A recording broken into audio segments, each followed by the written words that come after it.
My friend Dan, he's got a podcast, 'cause all comics need a podcast, and nobody had a podcast called The Art of Bombing. So Dan went out and bought a tape deck. Who knows why he bought a tape deck? Now podcasts don't get played on tape decks, but Dan is from the 80s. So hey there, all you funny jerks, come talk to Dan about your work. Tell him all about your worst times. It's The Art of Bombing.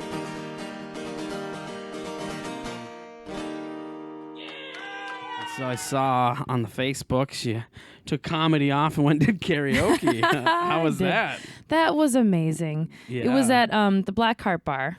Oh, okay. You've been? Yeah. They do karaoke there? They do karaoke there. And I showed up early, and I got all 6 of my favorite songs in. Oh, nice. I mean, I sang 4. It was lovely. There was a lot of old queens there. There was a lot of musical theater. There was an old Chicago song that I hadn't remembered in a while that got sang, and that was really fun. So people did some throwbacks. Let me tell you, it was a great time. Cool. That's awesome. It's sometimes it's great to take a break from doing comedy and just go do something else. Right. Something fun. Yeah, yeah, and to remind yourself, you're there to be a joyful person. Yeah. And right. It's not like I wasn't working on skills. I was at the same time really remembering how it feels to be very grounded and very excited about what you're doing. Yeah, it's easy to get less excited about doing comedy when you're doing it like all the time, like right. Especially when, because going to like open mics and stuff when you're working out your material, you go all the time. It can be very defeating. Yeah, definitely. Really very defeating on a person's totally, especially mindset. When there's not really a crowd there. Yep. Who wants to laugh and who's ready to laugh. Yeah.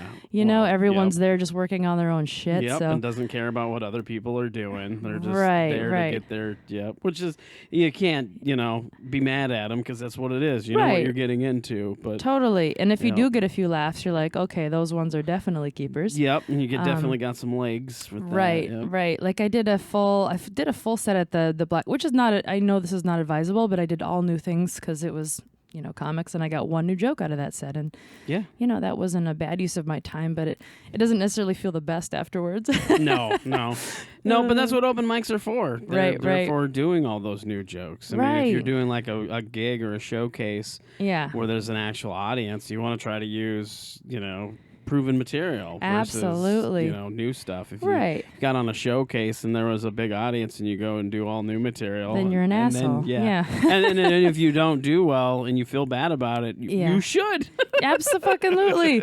But it is one of those things where it's like you also want people at mics to know, like, listen, if you do book me for a showcase, I'm not going to do this. I get that. So it gets a little.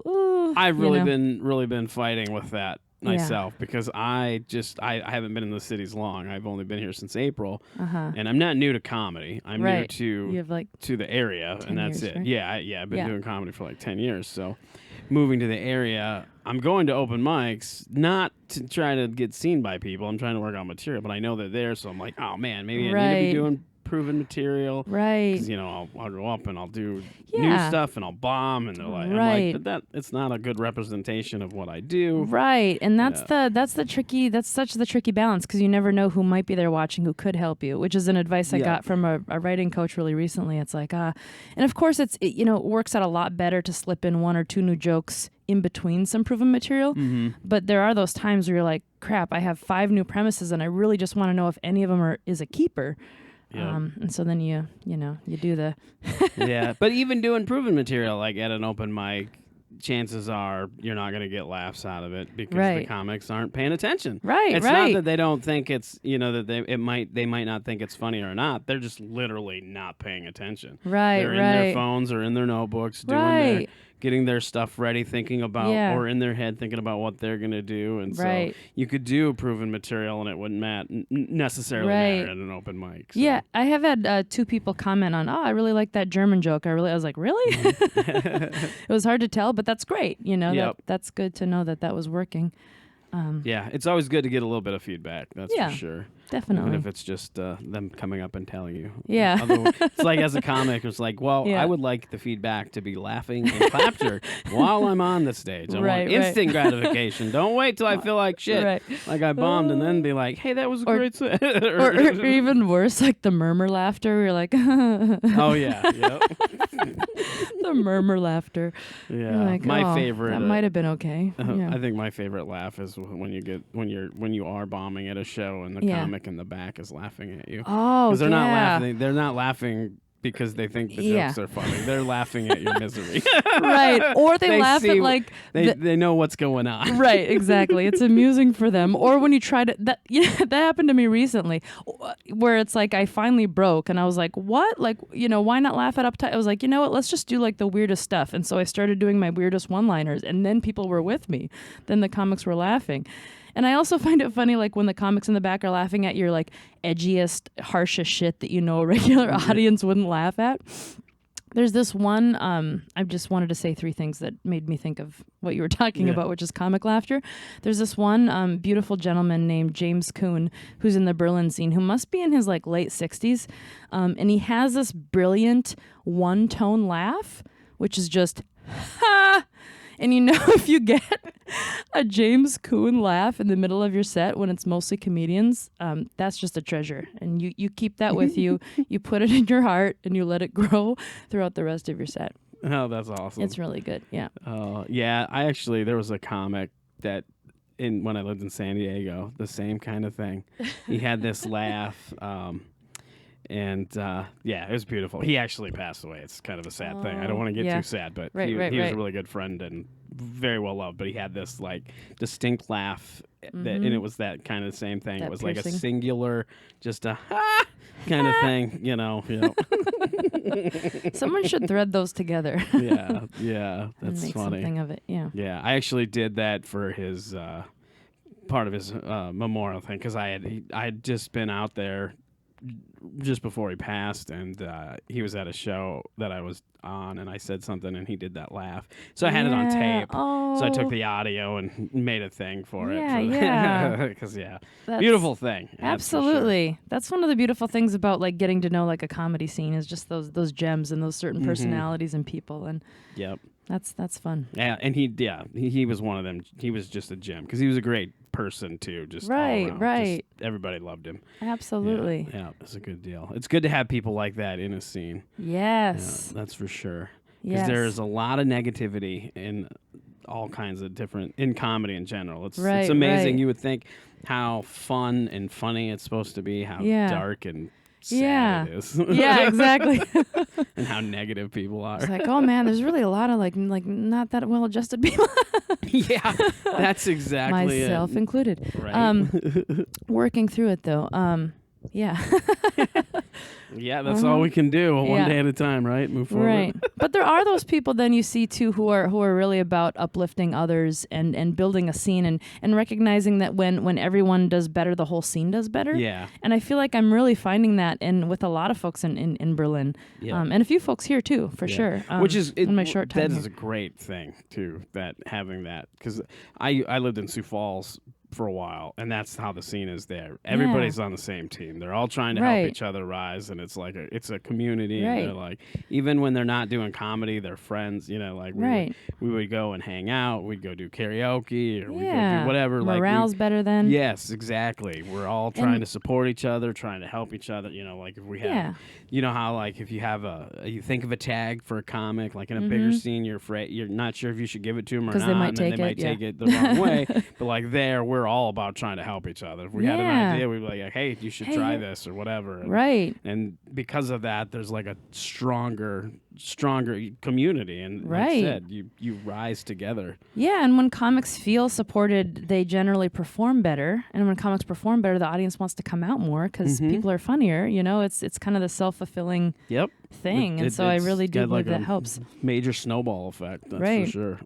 Absolutely. People don't realize how that can be. Right. Unfortunately. So you're only here for a little while. Right. You're leaving in a couple days, actually. Already. Yeah. Back to if Berlin. everything goes well, yeah. Oh, if everything goes well. It's still... Yeah, if flights don't get canceled, etc. Okay, things like that. Oh, so. yeah. But I do have a right ticket. now, yeah. that could be a thing. Right. I get it. I was like, what? Yeah. Did you already buy your flight? But I then, did. Yeah, I remember what's going on in the country. Okay. Right.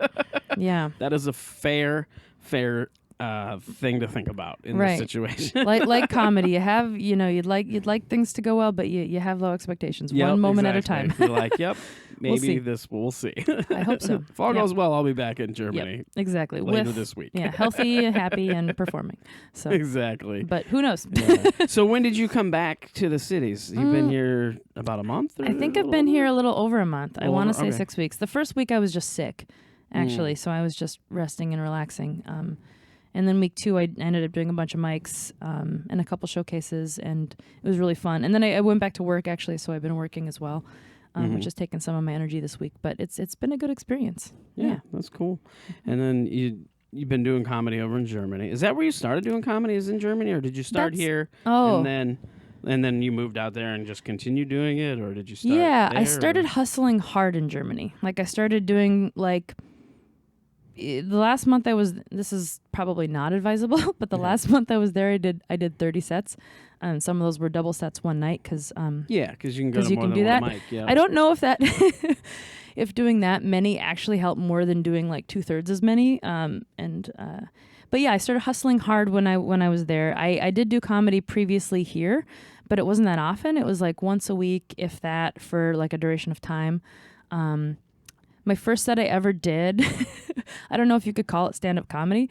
It was way too long. It was a lot of storytelling. It was ridiculous, and I took like a month-long break after I did that first set. So it didn't go well. It didn't go super well. It was weird, and there were laughable moments, but I don't think you could call it stand-up comedy. But people were so generous, and they decided to book me, and I was like, well, let's just try this. And I did it, and then I took a couple months off, and then I started performing like once a week for a few months before I left for Germany. And then I performed. I did some gigs in Barcelona, and then I did some gigs in Massachusetts before I left, and then I started hitting it hard kind of end of August, early September in Germany. Oh, cool. So you kind of started dabbling before you went. And then, yeah. That's awesome. What brought you to Germany? Just out of curiosity.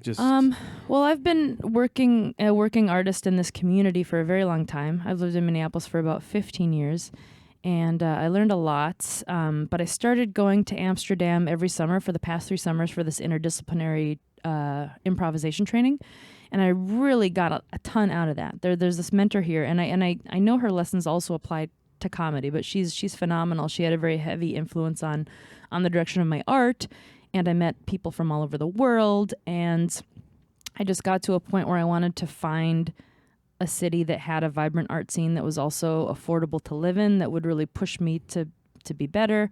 And I had a friend living over there who is from Salt Lake City, and she's like, listen, you can afford to live here. There's tons of art going on. This is a great place to be right now. So sweet. Made it happen. Hey, that's awesome. So you have a background in improv then? I have a background in like not comedy improv, not like give us a number and an animal and let's make some, not in like sketch, but in interdisciplinary improvisation. I guess I don't know what that is. Please, it's a mouthful. It sounds pretentious, elaborate. And it sounds pretentious AF. Let's just not do that. How do I describe it? Most recently, I've been working with musicians and movers and text artists, and there's some comedic elements in it. I also wrote like a 1-woman long show that was, I think in its final, in its best iteration was about 40 minutes, but it was an hour-long show, and it was comedic, and it had monologue scenes, dance, stuff like that. In Europe, I was working a lot with musicians and dancers and text, and that would happen on the stage. And instant composition would be another term, so you don't know where you're going to start, but it starts and you build in the moment, but you rehearse the chemistry. So it's almost like doing improv but without like a suggestion, right? Like and it's not intentionally trying to be funny or to make jokes. It's just exploring the relationship between music. It's like long it's like long form improv without suggestions. Right. Okay. Yeah.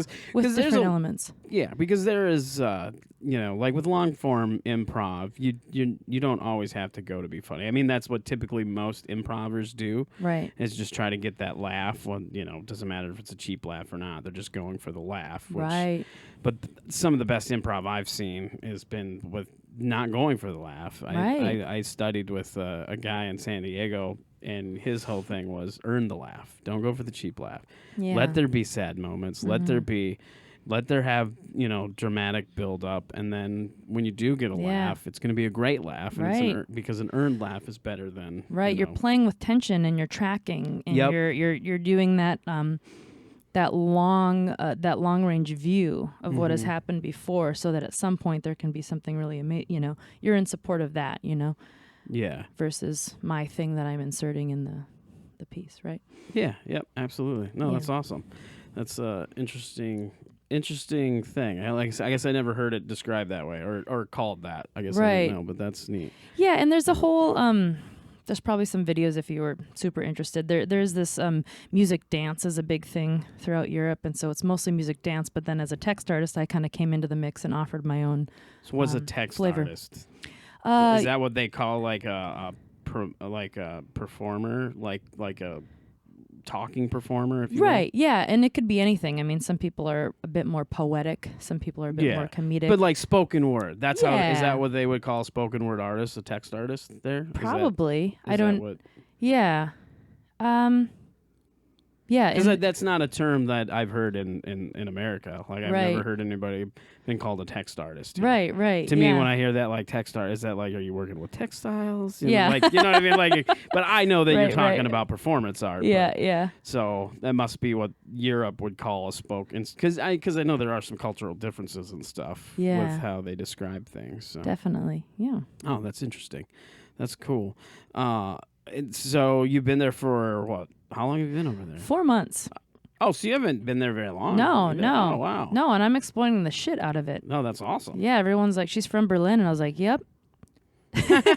I'm just kidding. Yeah, right? Yeah. No, I've been trying to tell Berlin? All the way from Berlin? Well, it's funny when I sometimes I, do the character introduction when I'm in Europe, like, hey guys, I'm from North Dakota, and people laugh at that. They laugh at that. I think because they've seen the movie Fargo. Probably. I think that's it. But then Are you actually from North Dakota? I'm actually from North Dakota. Where in North Dakota? Grand Forks. Oh, okay.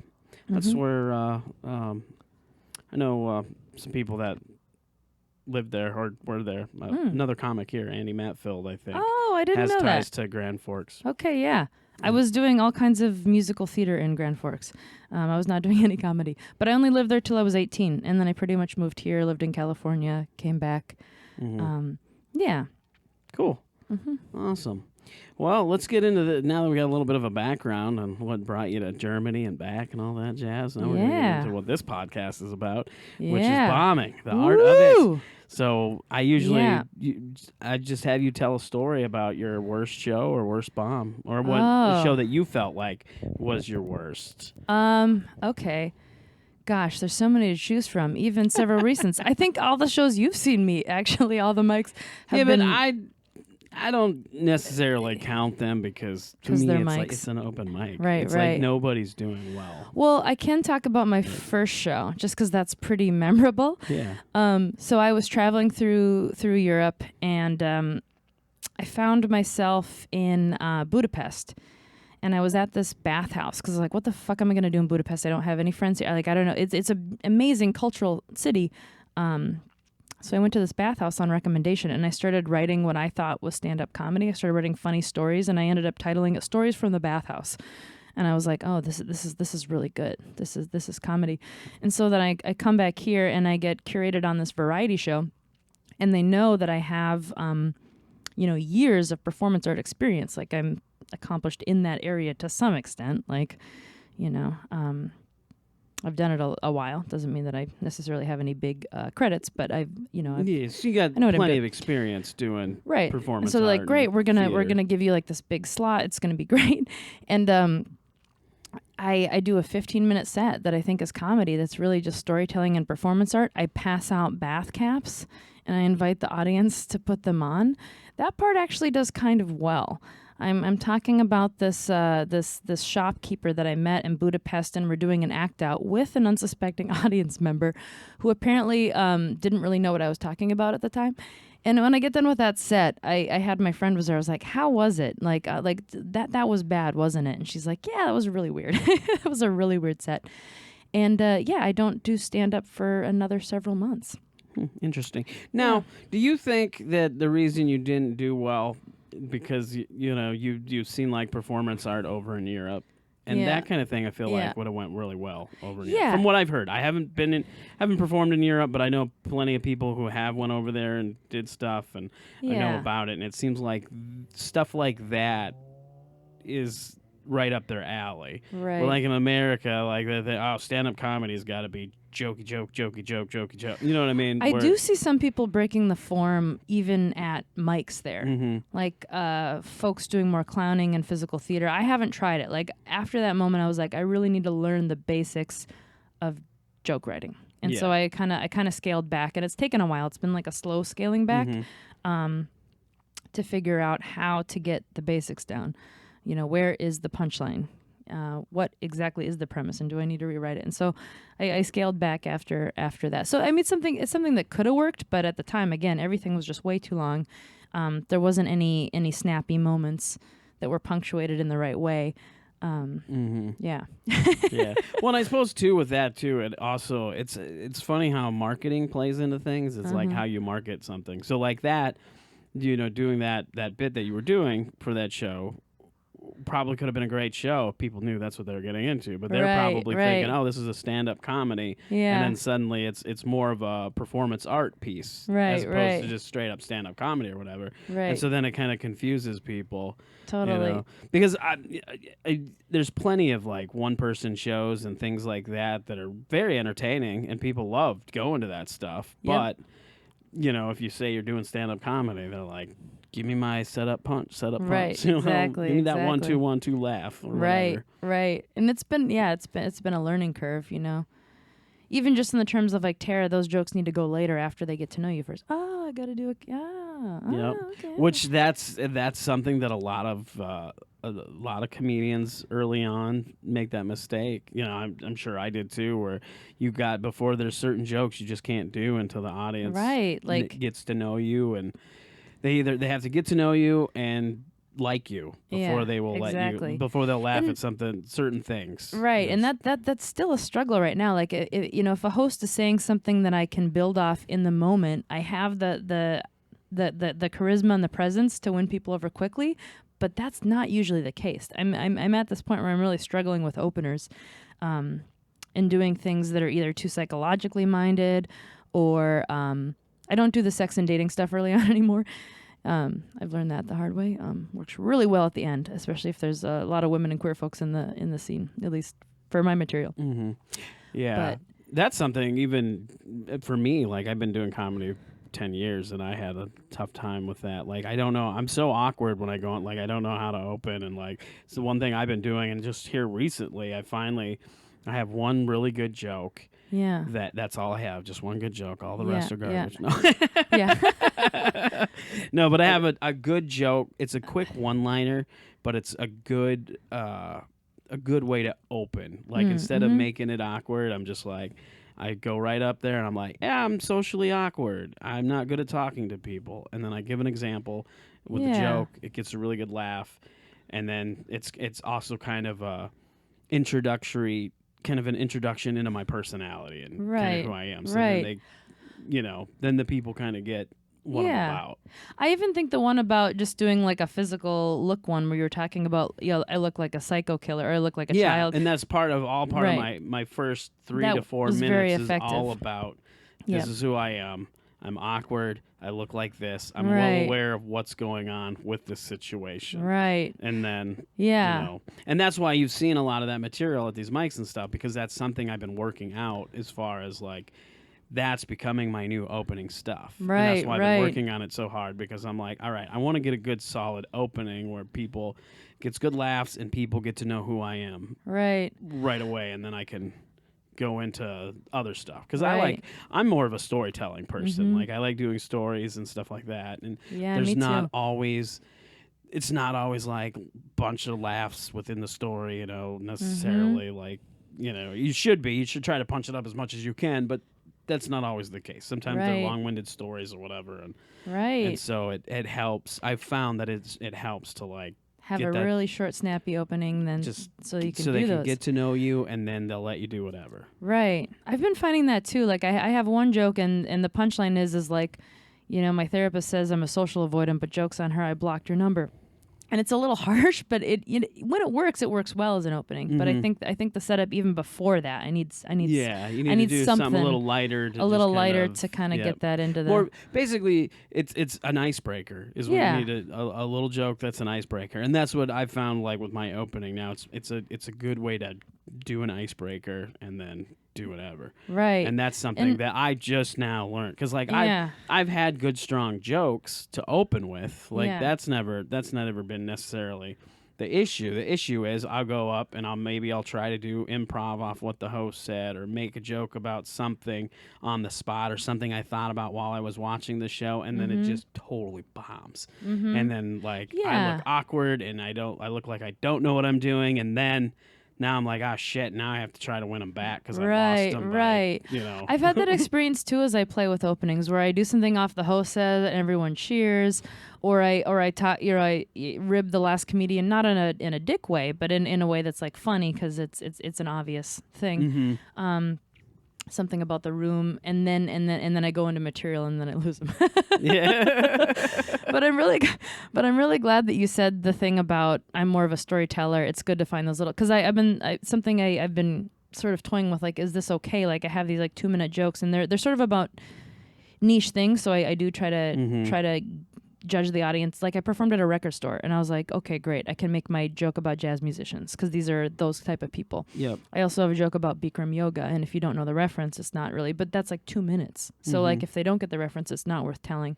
But if they do, doing those longer 2-minute jokes, I enjoy them. But there's a part of me as I'm still learning, like, is this okay? Can I, there is a big punchline at the end, but it is more of a storytelling thing. Oh yeah, absolutely.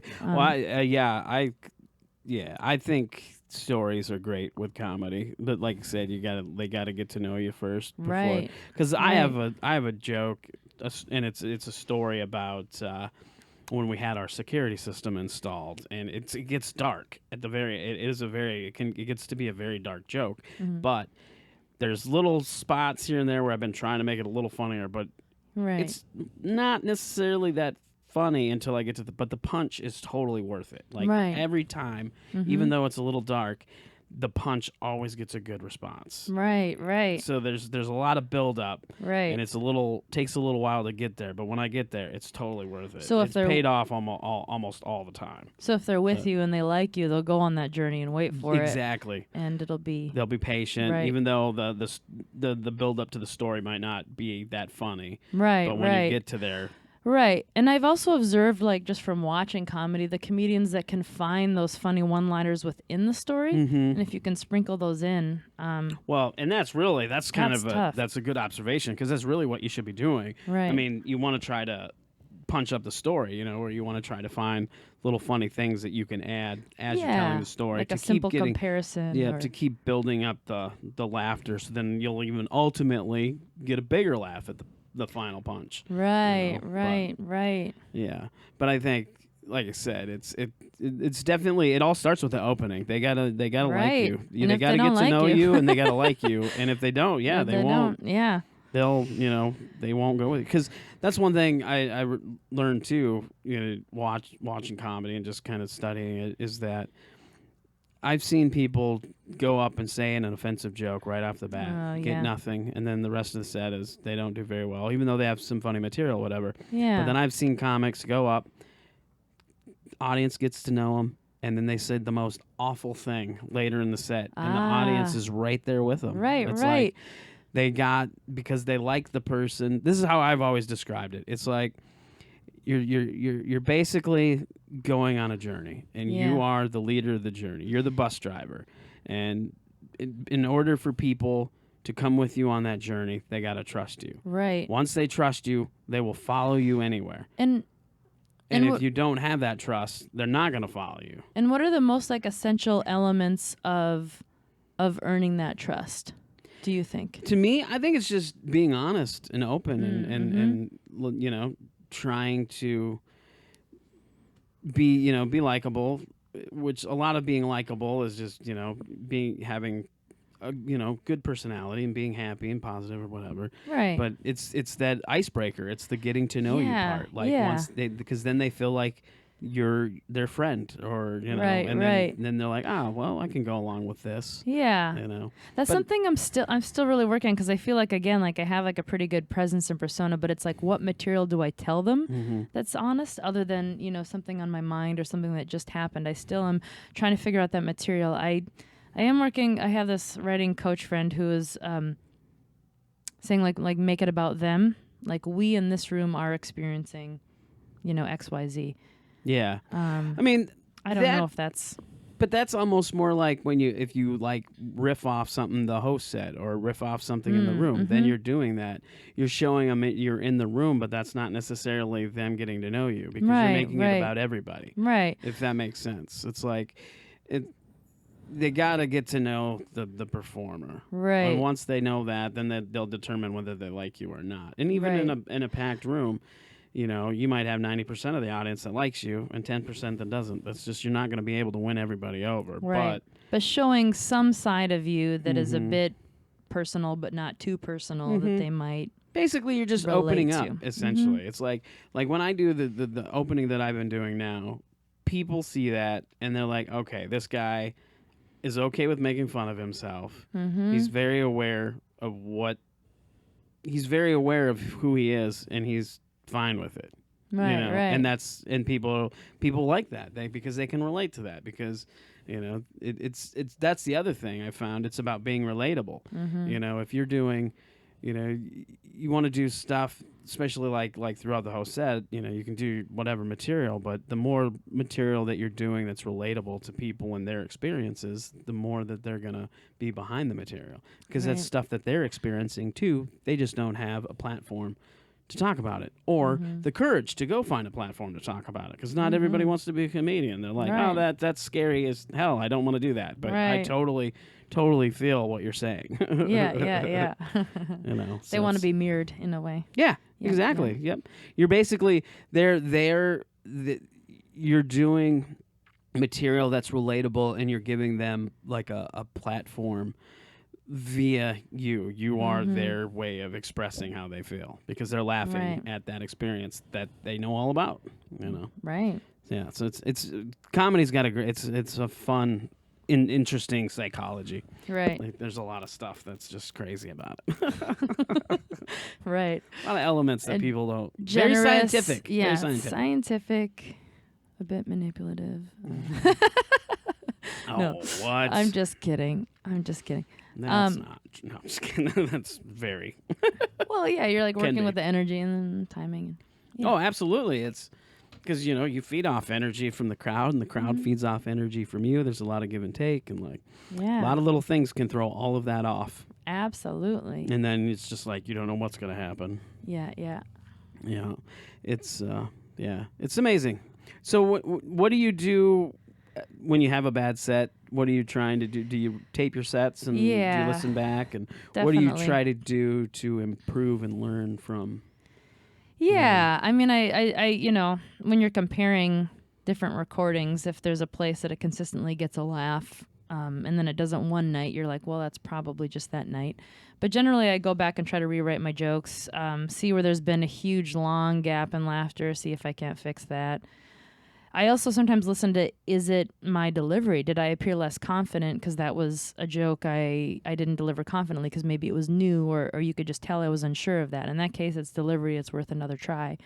But if, someone doesn't laugh at it 2 or 3 times, it's, you cut it, where you rewrite it. I'm kind of masochistic where I listen to it right afterwards. Oh, wow. even if it was really bad, I'm on the bus. Being That's impressive. I don't. I record a lot and hardly ever listen back. I'm terrible about it. Yeah, I do. And, it's, you rewrite. And then I try to, do something nice, like watch a funny show myself and turn it off after I've done the listening. Sometimes I wait till the next day if it's, what I need to do. If it's really like I need a break. I think I titled one of them "Fuck This Set." Usually I title the place and the date, and I was like, "Fuck this set," and I was like, I should probably listen to that. That's funny. I usually I should title them actually. Yeah. I'm not good at that. I just leave them at the number or whatever. Yeah.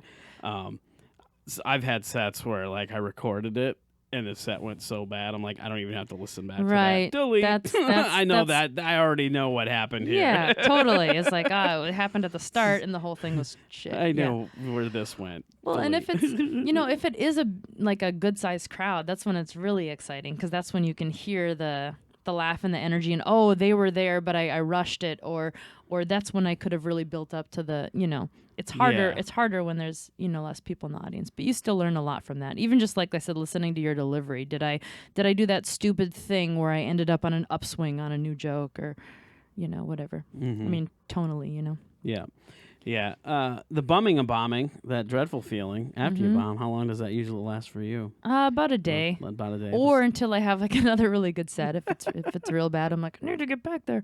Or I need to fuck off and do karaoke, which was delightful. Was it? Was that a good too. Like? It was good. After a month in doing comedy in the cities and hitting all the mics and stuff. Was that? It's like I just want to have fun. I just want to like really have fun, and there is something about like owning your voice that you do in comedy, and that also that you do in karaoke in a very physical, visceral way. You're projecting confidence or emotion or some energy behind it. So it's a very simple lesson. Yeah. And also to remind myself that I'm there to have fun and to offer something, which I sometimes think we forget as comics when we're like, oh shit, I hope they like this.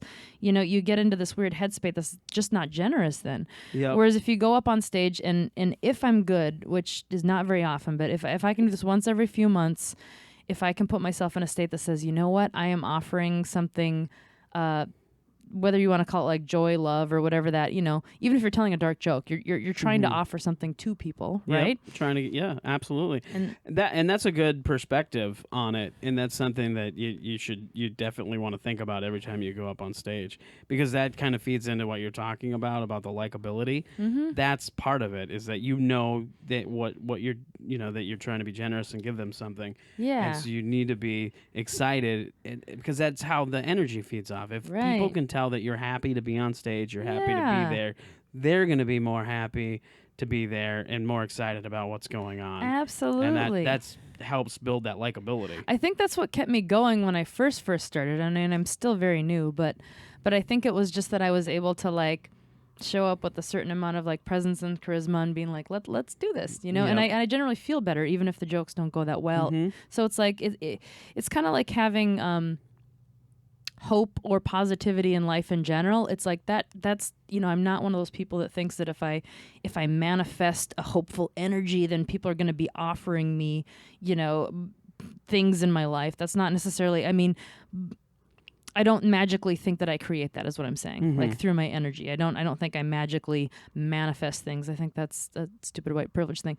But if I do have hope and I do have positivity, whether or not shit works out in my life, am I going to have a better time? Yeah, I'm going to have a better time. I'm going to have a better time. And people might want to work with me more because I'm happier and I'm more positive. Yep. No, absolutely. It's contagious. I had to flip that script when I've been working in the service industry for a very long time. And when I flipped that script, when I stopped being like, why am I still here? Or, all the other things. And it was a choice. It was a choice because it allowed me to do the other things in my life I wanted to do creatively. However, sometimes you forget it's a choice and you think about economy and privilege and all this other stuff. And you're like, you know what? I'm here to provide joy to some extent. I'm here to make people's night better. I'm here to offer something that I know I can offer, which is positivity. Everything started getting better with that job, with those interactions, with the money I was making. And it wasn't that I, quote unquote, manifested money, because I don't believe in that. It's just that having a better attitude, regardless, even if that job would have not worked out, it made things better. No, absolutely. That's a good point too. Like in the service industry, as somebody I haven't worked in the service industry for too many years. It doesn't matter. But like being a customer, I'm more accustomed to tip a server that's happy and positive versus because you can tell attitude. You can tell when somebody's there just to try to get their paycheck and doesn't care about what's going on, versus somebody that's like, they're happy, they're there to do their job, and they're okay with that, and they're there to spread positivity, and and that makes them a better server and better, like, I definitely want to. The whole thing about you never know how someone's day is going. Like I guarantee I've had an experience where, in both ways, where we've made each other's day better just by putting on that attitude. So it's a good thing to remember too when you're getting up and telling jokes, which can be, I think, more vulnerable, is that you're there to attempt to offer something of yourself that's joyful. Even if you're telling a twisted joke or you're still there with that intention. Like for sure. Yeah, I will say this too, going back to the opening and trying to figure out that one thing another thing that's helped me is emceeing shows. Yes. Because a lot of times as an MC, you have to go up cold. Yes. There's nothing before you. And so you really got to work to win the audience over or whatever. Plus, you have to do like the rules and stuff and things like that. So that definitely helps improve, helps work on that tool of the opening. And that's exactly, I know where my learning curve is. Like I've identified that, I've expressed it. I hosted half a show right before I left from Berlin, and I had so much fun. And the time before that, I ended up doing a lot of crowd work, which is not my forte, but because I had that experience, I felt comfortable and confident to do that. And it was great. It was so much fun. And so that is definitely, I've identified that if I want to grow, that's what I need to do. And I got a couple offers for February, but I was here to sub. It was great. I learned a lot of things here too. But I know that once I get that level of comfortability on stage in that way, I know that my sets are going to improve immensely. Oh, absolutely. So I'm hungry for that. That's good. Have you seen, now that you've been doing stuff over here for the last month and a half and over there, what are some of the bigger differences that you see, like between performing in Germany versus performing here? As a stand-up or as a host? Just as a performer in general. Like, do you see a lot of cultural differences? Like for instance, the material that they do, that material that comics over there are doing versus material comics over here do, things like that. Well, there is a lot of diversity in style no matter where you are. Like I know some people, I mean, it's a common thing to do, especially when you're first starting out in an international city, to do your character building as, hi, I'm so-and-so, I'm from the Ukraine, which means this. Or, hi, I'm so-and-so, I'm from Italy, which means this and this. And that's what you do to introduce yourself. I mean, people aren't necessarily sticking to that. There are some people that I know perform a persona or with more clown-like tendencies. It's kind of more character. Yeah, there's a few, but I think here people really err on the side of like proper joke writing, premise joke, premise joke, premise joke, and you see that a lot in Europe too. Although there is more. Yeah, I would say it's not so strictly that.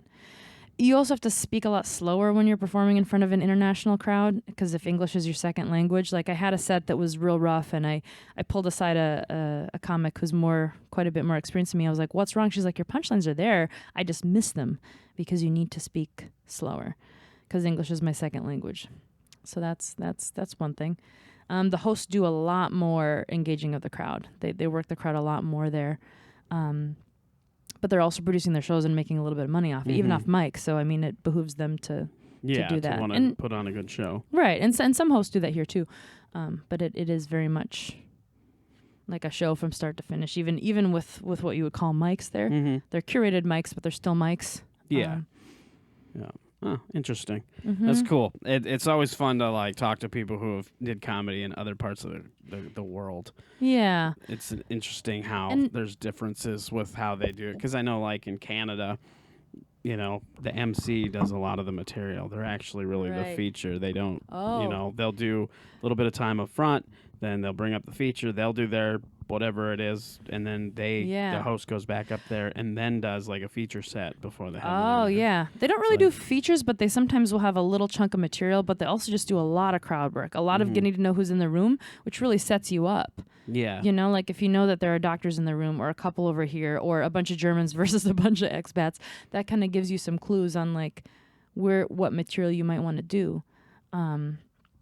Yeah. Oh, that's kind of a neat thing too, to try to help to do that as a host, to help set up the comics, because then you can it helps you gauge the audience as opposed to right. I mean, because you can gauge the audience just by watching other comics and seeing what material they do works and what material they do doesn't work, and you know, that kind of thing. But if the host is just going to go spell it out, that's even better. Yeah, exactly. You know exactly. Pay attention as much. Yeah, and you can reference back whatever crowd work. You know, not exhaustively because that's annoying, but you know, in small ways, and everyone and now all of a sudden Yaroslav over there is like a feature, you know, throughout the show, if sprinkled in a way that is not overbearing, right? Like you can call back to that, you know. Oh, that's cool. Yeah. What's the worst thing you've ever said on stage to somebody? What's the worst thing I've ever dealing said? With like a heckler. Oh, you mean like shutting down like a heckler? Yep, or not necessarily shutting down a heckler, but just like if you had an interaction with a bad interaction with somebody from the stage, and if worst thing you've said to somebody. I mean, you might not have, since you're fairly new to comedy, you might not have crossed that bridge yet. I'm trying to think, because I know there actually was something pretty recently. Well, I guess recently I I made fun of this guy because he said I was asking, are there any, this is how I introduced the jazz joke, is that I asked if there's any musicians in the crowd, and then I make fun of people who said, oh, I used to be a musician, and I think I said to this guy recently, he was like, oh, I was a DJ like 20 years ago, and so I literally just did the like third grade thing. I was like, oh, I was a DJ like, you know, 30 years ago. I was a pioneer of house music. Trust me, that was before websites. I said, I think I met you on Tinder in Berlin. It was just a bunch of bad sex and currywurst. Oh, God. And I was like, oh, shit, I'm just reaming. And it's like I asked, that was like one of the first interactions. I'm asking people for information. So and then I heckled him. Like, instead of being like, what's the favorite, what's the title of one song you wrote or something, and then trying to do something with it, I just played it safe by just making fun of him. Almost mean. attacking. Yeah, it is kind of mean. Yeah, that is pretty mean. But I could tell he was with me and like. But that's also, we live in a time where, because of television and the internet and media, that people are aware of roasting and kind of get into that thing. So someone told me recently you can compliment roast someone, and I think that might be the way to go. Toasting instead of roasting. Exactly. Oh, and there was someone else, like there is this thing where I ask people like, who likes travel? Because everyone goes, woo, and it's just a tactic, and maybe it's a little hacky. But sometimes I ask people, what place have you gone? And then what did you do there? What was the coolest thing? And usually lately people have been saying stupid dumb shit answers like smoke weed, got drunk. And so like I was thinking I need a comeback for that. And I asked this guy, are you the idea guy in your friend group? He's like, yeah. I'm like, or he's like, no. And I was like, yeah, that's what I thought. Which is like kind of mean too. Yeah. So maybe I need to do some nicer roasts. Be a little nicer to people when they decide to participate with me. That's also how you win likability. Right. Not being mean. Right. I did say like I liked this girl's makeup once, and it was a little gothy, and I was trying to make fun of like Berlin stuff. She's like, like it didn't work. And then it was even worse. There was this guy who looked like he was from the Addams Family, and so I pointed that out. Funny. I thought it was hilarious because he had this big thick eyebrows. Oh, and I said that to another guy too. We were talking about like cults or something because I have some cult material, and a whole big group of friends was like half of the audience. It was this big group of expats that were like 10. So it was kind of a joke. We kept going back to this big group of 10 people and how they were all friends. And I was trying to do the thing where I was attempting to be relatable by being, I'm new to Berlin. Isn't it hard to make friends? And they're like, yeah. I'm like, yeah, that's why you guys all show up together. And I made fun of these guys' eyebrows. And I made some bizarre joke that like in order to get into the cult, they had to like knock on his eyebrows and they like split open. So weird, and it was just me making fun of his big nasty eyebrows. That's funny. That would be really funny if if he had a unibrow. He did. And that's, yeah. He did. That's, he was like, there's oh my just God, one. that's super funny. Yeah, I thought it was great. Probably mean, but super funny. Mean and funny. In order to get in the cult. The lesson is they need to know how to do crowd work and be nice about it. yeah, right. Gotta be nice. Oh man, that's funny. Finally, I like to close on a more positive note because I talk about the dark stuff. So what is something that in life can be with performance art, comedy, just personal life, any of that that you're really proud of so far in life that you've done? I am proud that I am tenacious as fuck. Like I have been in the game without a lot of big success for a very long time, but I feel like the more years I'm at it, I do improve some, and I'm learning, and I just don't give up. Like I'm not someone who's gonna give up, and I think that's why comedy might be okay for me because it there's so many up and downs. You know, it's not instant gratification. And I am just the tenacious one who's just gonna keep going. So I am proud of that. That's great. Right. I love it. And then the last thing is, where can people find you? How can they? Did you got social media to plug? I do. It is Teradice Comedy, TERAADISE, because one A was taken. You know. And I post all my shows there. Sometimes little clips, but yeah, sometimes just funny memes. Teradice Comedy. Mm-hmm. Is that a website? Yep, it's on Facebook. It's a Facebook. page. Facebook page. Oh, okay. TERAADISE at Facebook or whatever. Excellent. And that's the only social media that you want to plug? Yeah, I think so. Cool. All right, well, thanks for joining me. Yeah, absolutely. Thank you. The Art of Bombing is a Blitzed Entertainment production. Hosted and produced by Dan Bublitz Jr., The Art of Bombing intro music was written and performed by John Holt. All other music used in this podcast was under the Creative Commons license. If you would like to help The Art of Bombing, you can do so by subscribing, rating, and reviewing our show on whatever podcast application you use to listen to The Art of Bombing. For previous episodes, blogs, and more, visit artofbombingpod.com. Have a great week, and remember, stay safe so you can live to love.